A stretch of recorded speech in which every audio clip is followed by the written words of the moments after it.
Good afternoon, YouTube, and welcome to the Pipe Report. So, before I begin, I'm happy to say that I am in the process of making a new video monologue, and it should be up hopefully today. And this one I am very happy with. Now, I do take pride in all my video monologues, but this one I especially enjoy, so look for that because it should be up hopefully today. Now, let's discuss this article. And this is important. This is a very important step that Donald Trump has made as president. He is giving Congress the choice. He's putting the choice of new immigration policy relating to the DACA program, the Dreamer Act, in their hands now for them to figure out. What this does is that it puts the burden on Congress. Now, people might hear that and like, well, that's not right. But it is right because Obama didn't have the authority to do the DACA program. For immigration policy, that is up to the legislative process. That means it comes from Congress. The president can determine who they want to deny access to the country based on safety, security for the people. I mean, Trump did this recently with his temporary restriction of terrorist nations. Obama did this as well in 2012 when he did the same thing as Trump. But in terms of policy, it's up to Congress to decide. And this is good because we hear people like Paul Ryan that say, no, Donald Trump should not end this. Let us figure it out. Well, now Donald Trump did. So Paul Ryan has to put his money where his mouth is. And the thing with Paul Ryan is that he promises the moon, but then delivers a tiny pebble. He always does that, just like Mitch McConnell. They will promise something, and then when that time comes, they say, actually, no, we can't do it right now. Maybe here's a little bit, but we'll have to push it back. I mean, we definitely see this with Obamacare repeal. For the whole 6 years after Obamacare was implemented, all we heard from Republicans, especially Paul Ryan and Mitch McConnell, was that we're going to repeal and replace Obamacare. And they actually sent an Obamacare repeal to Obama's desk. I think it was 40 times. Don't quote me on that, but I'm 90% sure it was 40 times. But then, when they get the majority in the Senate, when they get the majority in the House, and when they get the presidency, they neglect to do any of it. Which shows me that they're all bark and no bite. They just talk and talk and talk, but never deliver on their promises. So this is good. This puts the process back in Congress's hands. Not only that, it basically forces Congress to work together. Because people on the right and people on the left, well, people on the left are saying this is wrong, Trump should keep it enacted. Well, no. No. You can't have it both ways. You can't say that Trump is doing too much by himself and then at the same time argue that Obama didn't. Obama did the right thing.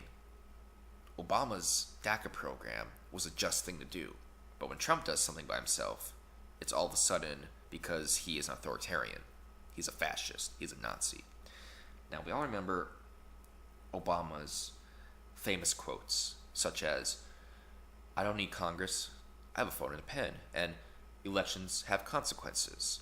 Well, they do have consequences, Obama, and I wish the Democrats now in Congress also keep this in mind. I wish that they would actually want to work with Republicans.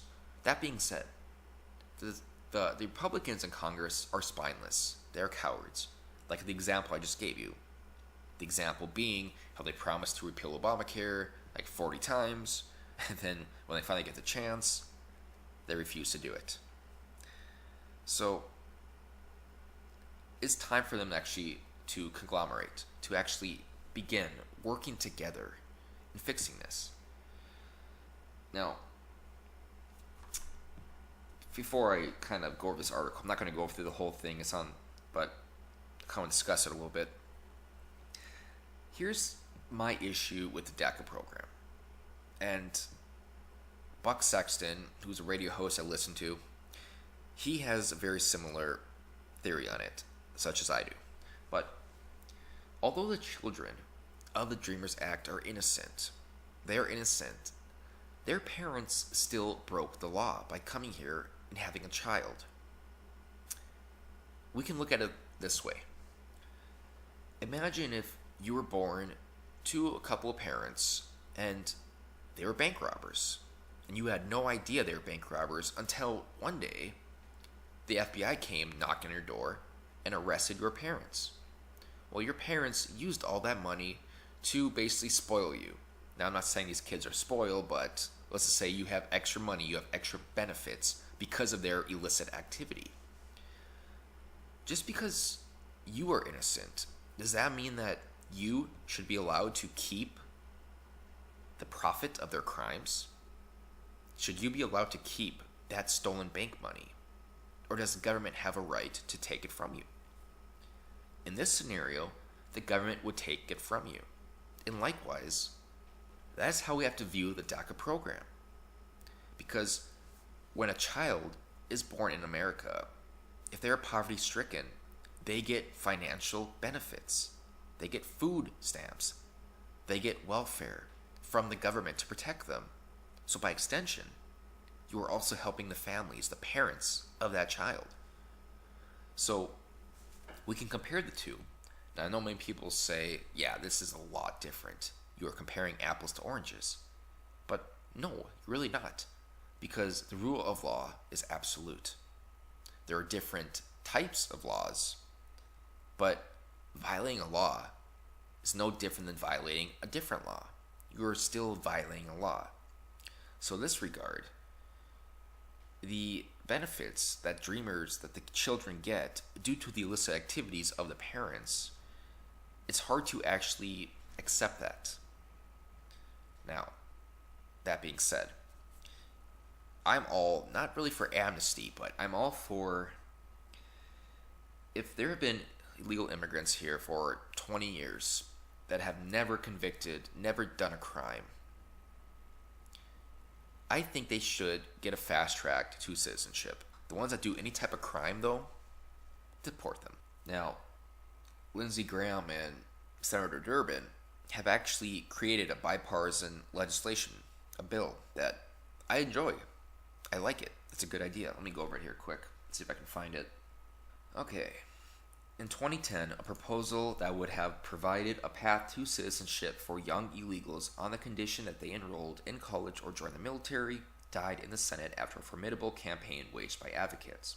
The chief sponsor of that proposal, Senator Richard Durbin, joined with Senator Lindsey Graham earlier this summer to offer a new version in an attempt to head off a full repeal of the protections provided by Obama in 2012. Among the requirements under the Durbin-Graham plan, candidates for permanent residency and eventual citizenship would have to be in the United States for 4 years by the date the legislation was enacted, earn a high school diploma or GED, pursue higher education, spend 2 years in the military, pass a background check, show proficiency in English and U.S. history, and have not committed a felony nor pose a threat to the country. That is actually a good idea. That's actually a good idea because they are giving back. They're giving back to the country that they want to live in. I would also recommend back taxes, but that's not up to me.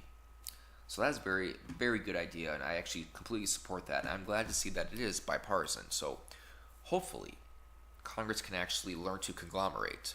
Hopefully, Congress can unify and create a legislation that does help the children, but also doesn't punish those who are trying to come here legally, but are being superseded by those coming here illegally.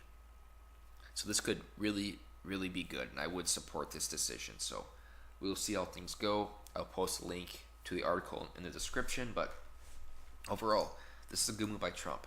This is a good move by Trump because they cannot blame this on him. Obama started this. It should have been up to Congress. So now Trump is going to let Congress figure it out within 6 months. And if they don't, then he will end it.